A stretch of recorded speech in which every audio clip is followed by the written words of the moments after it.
ఇటీవల యూకేకి చెందిన walnut publication విడుదల చేసిన విస్పర్స్ ఆఫ్ వైల్డ్ ఇండియా అనే పుస్తక రచయిత ఎవరు? Doctor Sanjay Kumar Dhiman. Whispers of wild India పుస్తక రచయిత డాక్టర్ సంజయ్ కుమార్ దిమాన్. ఈ పుస్తకాన్ని యూకేకి చెందిన వాల్నట్ పబ్లికేషన్ ప్రచురించి అధికారికంగా విడుదల చేసింది. ఈ కథనం భారతీయ వన్యప్రాణులు, జీవ వైవిధ్యం మరియు పర్యావరణ పరిరక్షణపై ప్రధానంగా దృష్టి సారిస్తుంది. పరీక్ష సంస్కరణలపై ఉన్నత స్థాయి కార్యదళానికి ఎవరు నాయకత్వం వహించనున్నారు? నందన్ నీలేకని. ఇన్ఫోసిస్ సహ వ్యవస్థాపకుడు, యుఐడిఏఐ మాజీ చైర్మన్ అయిన నందన్ నీలేకని పరీక్షల సంస్కరణలపై ఏర్పాటు చేసిన ఉన్నత స్థాయి టాస్క్ ఫోర్స్కు నాయకత్వం వహించడానికి నియమితులయ్యారు.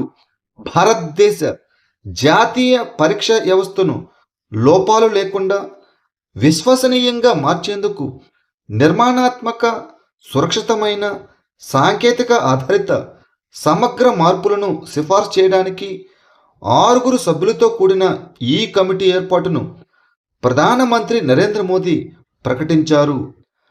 నాణ్యమైన అకాడమిక్ జర్నల్స్కు దేశవ్యాప్త ప్రాప్యతను అందించడానికి ప్రభుత్వం ప్రారంభించిన పథకం పేరు ఏమిటి?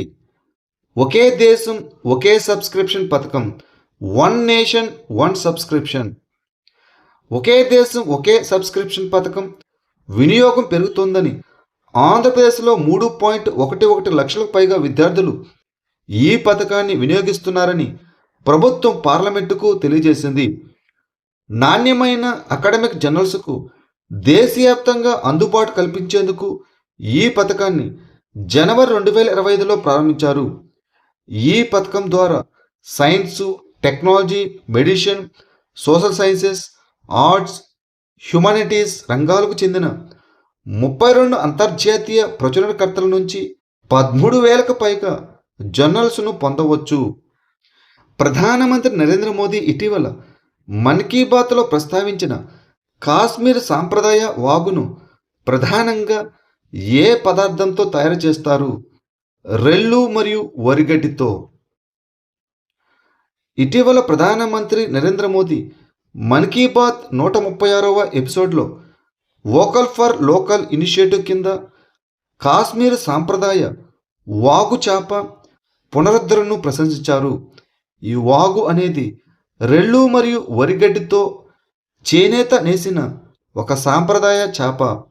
ఈ కళ కాశ్మీర్లో పుట్టింది మరియు శతాబ్దాలుగా ఆచరించబడుతోంది. చిత్తడి నేలల నుంచి ముడి పదార్థాలను సేకరించి ఎండబెట్టి వేరు చేసి చేతితో నేస్తారు. ఈ చేప పర్యావరణ అనుకూలమైనది. వేసవిలో చల్లదనాన్ని, శీతాకాలంలో వెచ్చదనాన్ని అందిస్తుంది. 2026 గ్లోబల్ బ్యాంక్ అవార్డ్స్లో ఏ బ్యాంకు ప్రపంచపు ఉత్తమ కార్పొరేట్ బ్యాంకుగా గుర్తింపు పొందింది? DBS bank.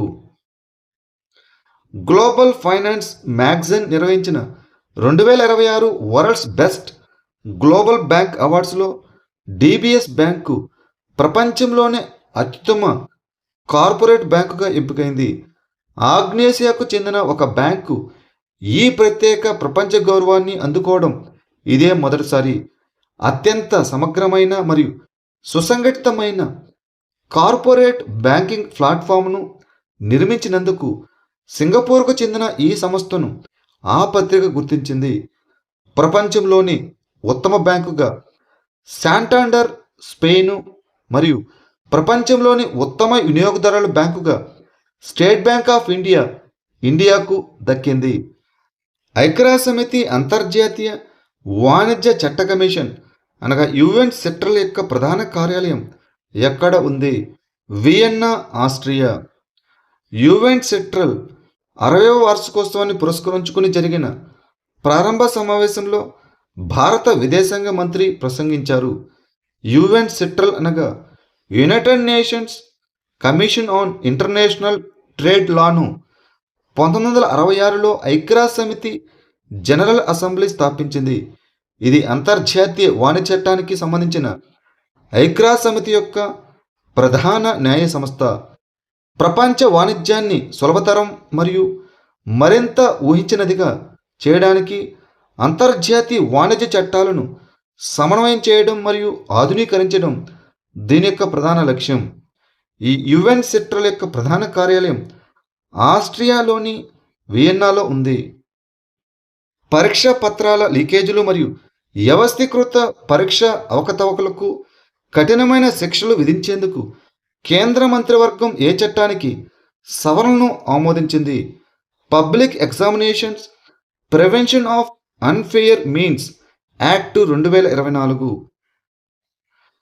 పరీక్ష పత్రాల లీకేజీలు మరియు వ్యవస్థీకృత పరీక్ష అవకతవకలకు కఠినమైన శిక్షలు విధించేందుకు కేంద్ర మంత్రివర్గం public examinations prevention of unfair means act 2024కు సవరణను ఆమోదించింది.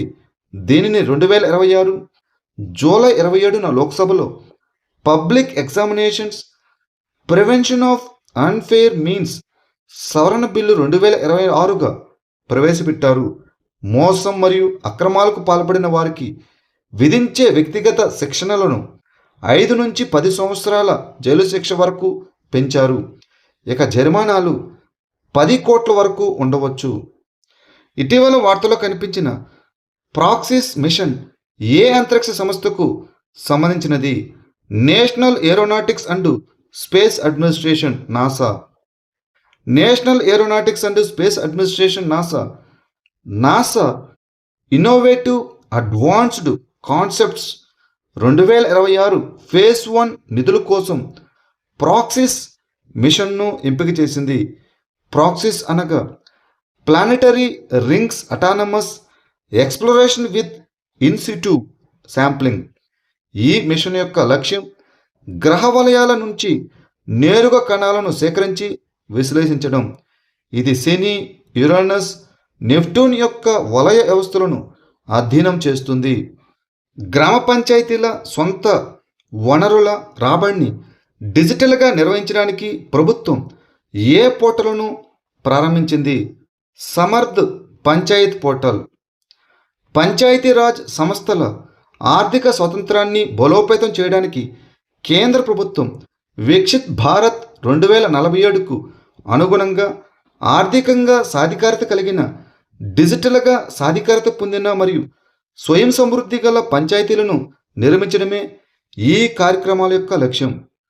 సమర్థ్ పంచాయత్ పోర్టల్ అనేది పన్ను చెల్లింపుదారుల నమోదు, పన్ను వసూలు, ఆన్లైన్ చెల్లింపులు మరియు పర్యవేక్షణతో సహా ఓన్ సోర్స్ రెవెన్యూ అనగా OSR నిర్వహణ కోసం ఉద్దేశించిన ఒక డిజిటల్ వేదిక. PM విద్యాలక్ష్మి పథకం యొక్క ప్రాథమిక లక్ష్యం ఏమిటి? ఉన్నత విద్య కోసం ప్రతిభావంతులైన విద్యార్థులకు ఆర్థిక సహాయం అందించడం. ఆర్థిక ఇబ్బందుల కారణంగా ఏ అర్హత గల విద్యార్థి కూడా ఉన్నత విద్యను కోల్పోకుండా చూసేందుకు నవంబర్ 2024లో ప్రారంభించిన కేంద్ర రంగ పథకమే ఈ PM విద్యాలక్ష్మి. నాణ్యమైన ఉన్నత విద్యా సంస్థల్లో ప్రతిభ ఆధారంగా ప్రవేశం పొందిన విద్యార్థులకు ఇది పూచీకత్తు, హామీదారు అవసరం లేని విద్యా రుణాలను అందిస్తుంది. వార్షిక కుటుంబ ఆదాయం 8 లక్షల వరకు ఉన్న విద్యార్థులు 10 లక్షల వరకు విద్యా రుణాలపై 3% వడ్డీ రాయితీకి అర్హులు. ప్రపంచంలో ఆహార భద్రత మరియు పోషణ స్థితి సోఫీ 2026 నివేదికను ప్రధానంగా ఏ సంస్థ విడుదల చేస్తుంది? ఆహార మరియు వ్యవసాయ సంస్థ FAO, food and agricultural organisation.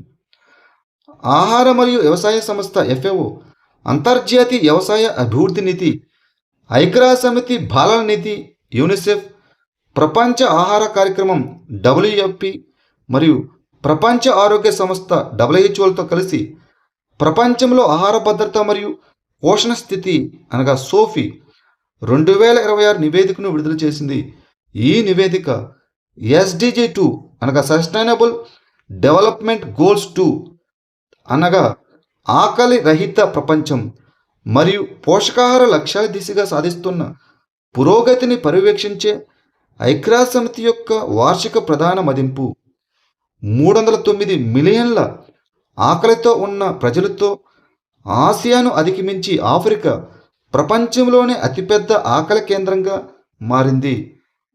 ఆరోహ్ గనుల మూసివేతపై వార్షిక నివేదిక అనే పేరుతో నివేదికను ఏ మంత్రిత్వ శాఖ విడుదల చేసింది? గనుల మంత్రిత్వ శాఖ, ద మినిస్ట్రీ ఆఫ్ మైన్స్. ఆరోహ్ గనుల మూసివేతపై వార్షిక నివేదిక అనే పేరుతో ఒక నివేదికను భారత ప్రభుత్వ బొగ్గు మంత్రిత్వ శాఖ విడుదల చేసింది. గనుల తవ్వకం తర్వాత పర్యావరణ పునరుద్ధరణ మరియు సుస్థిర భూ వినియోగంలో సాధించిన పురోగతిని హైలైట్ చేస్తూ శాస్త్రీయ గనుల మూసివేత పద్ధతులపై భారతదేశ్ మొట్టమొదటి సమగ్ర నివేదిక అయిన ఆరోహ్ను బొగ్గు మంత్రిత్వ శాఖ విడుదల చేసింది. ఇటీవల వార్తల్లో కనిపించిన పికాక్స్ పర్వతం ఏ దేశంలో ఉంది? ఇరాన్. ఇటీవల అమెరికా అధ్యక్షుడు డొనాల్డ్ ట్రంప్ ఇరాన్ అణు కార్యక్రమంపై ఆందోళనను ఉటంకిస్తూ అక్కడి పికాక్స్ పర్వతంపై భారీ దాడులు చేస్తామని హెచ్చరించారు. ఈ పికాక్స్ పర్వతం, దీనిని కుహ్యే కోలాంగ్ గాజులా అని కూడా పిలుస్తారు. ఇది ఇరాన్లోని ఇస్ఫహాన్ ప్రావిన్స్లో జాగ్రాస్ పర్వత శ్రేణిలో ఉంది. ఇది గట్టి గ్రానైట్ శిలలకు 100 మీటర్ల కంటే ఎక్కువ లోతున ఉన్నట్లు భావించబడే ఒక పటిష్టమైన భూగర్భ అణుకేంద్రాన్ని కలిగి ఉంది. ఈ కేంద్రం అధునాతన సెంట్రిఫ్యూజుల ఉత్పత్తి మరియు కూర్పు కోసం ఉద్దేశించబడింది. మెన్యూయర్స్ అంతర్జాతీయ చెస్ ఛాంపియన్షిప్ 2026లో రోహిత్ కృష్ణ ఏ పథకాన్ని గెలుచుకున్నాడు? బంగారు పథకాన్ని. ఫ్రాన్స్లో జరిగిన మెన్యూయర్స్ అంతర్జాతీయ చెస్ ఛాంపియన్షిప్ 2026లో భారత గ్రాండ్ మాస్టర్ అయిన రోహిత్ కృష్ణ స్వర్ణ పథకాన్ని గెలుచుకున్నారు. ఈ టోర్నమెంటులో పలు దేశాలకు చెందిన 86 మంది క్రీడాకారులు పాల్గొన్నారు. ఈ విజయం అంతర్జాతీయ చెస్లో భారతదేశం యొక్క పెరుగుతున్న బలాన్ని చాటి చెబుతోంది. ఇటీవల వార్తల్లో కనిపించిన ఇండియన్ గ్రే హార్న్బిల్ యొక్క ఐయుసిఎన్ రెడ్ లిస్ట్ స్థితి ఏమిటి? తక్కువ ఆందోళన అనగా లీస్ట్ కన్సర్న్. 60 సంవత్సరాలకు పైగా గైర్హాజరు తర్వాత గుజరాత్లోని గిర్ అడవులకు ఇండియన్ గ్రే హార్న్బిల్ తిరిగి రావడం ఒక ముఖ్యమైన పరిరక్షణ విజయంగా నిలిచింది. ఇది భారత ఉపఖండానికి చెందిన ఒక ఉష్ణమండల పక్షి. ఇది ఆకురాల్చి అడవులు, బహిరంగ వనాలు, ముళ్ళ అడవులు మరియు పట్టణ తోటల్లో నివసిస్తుంది. ఈ పక్షి వృక్షవాసి. తన సమయాన్ని ఎక్కువగా చెట్లపైన గడుపుతుంది మరియు ప్రధానంగా పండ్లను, ముఖ్యంగా అత్తి పండ్లను తింటుంది. ఇండియన్ గ్రే హార్న్బిల్ యొక్క ఐయుసిఎన్ రెడ్ లిస్ట్ స్థితి వచ్చేసి కనీస ఆందోళన అనగా లీస్ట్ కన్సర్న్గా జాబితా చేయబడింది.